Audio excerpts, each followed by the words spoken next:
婚外情有理，总吃一样的菜不腻吗？老是看一部电影不烦吗？所以十几年一直面对一个人也会烦啊。所以说婚外情是有情可原的。你赞同这个说法吗？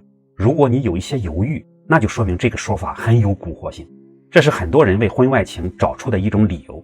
但这种理由能站住脚吗？不能。这里有一个逻辑陷阱，那就是作为人跟物品是不同的。无论是一盘菜还是一部电影，物品不能够改变，而人可以成长，可以变化。一部电影看腻了，可能不再愿意看了；一盘菜吃腻了，可能也不愿意再吃了。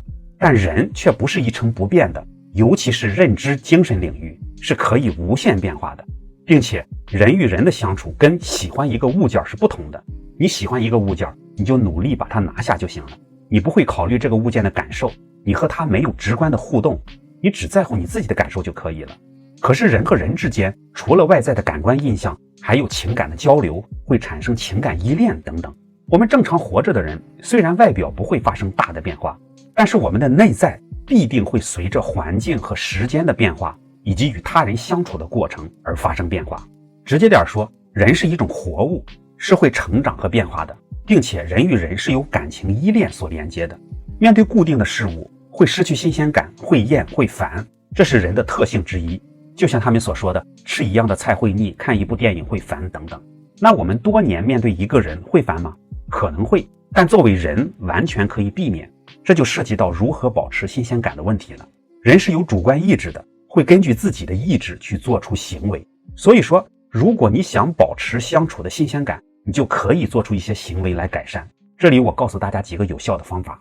一是个人尽量保持成长和变化，一幅美人图也不如一个成长的多肉看着有活力。彼此成长呢，是保持新鲜感首要的方法。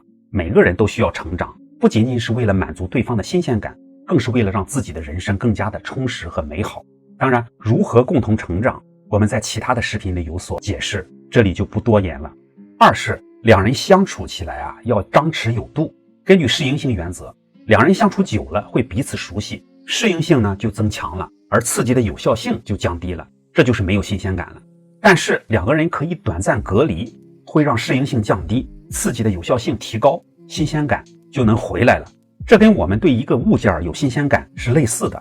你开始的时候喜欢它，但是过一段时间你就不太喜欢了。俗话说小别胜新婚，但这里的别不是分开，而是相处起来的那种张弛有度，有时候彼此相黏，有时候呢可以相敬如宾。三是彼此要重视情感承诺，就是传统意义上所说的恩情。所谓一日夫妻百日恩，百日夫妻似海深嘛。彼此感恩，以感恩的心态面对彼此，就会减少相处生厌的情况发生。面对一些小摩擦也不会揪住不放了。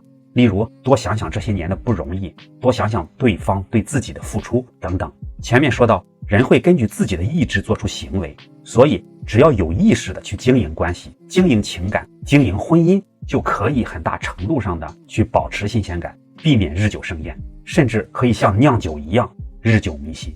所以说，除非两人真的是情感破裂，无法修复，不得不选择离婚，否则以没有新鲜感为理由而发生婚外情的人呢，只能说明他不愿意或者没有能力来经营已有的关系，反而去婚外寻找新的刺激感来满足自己放纵的私欲。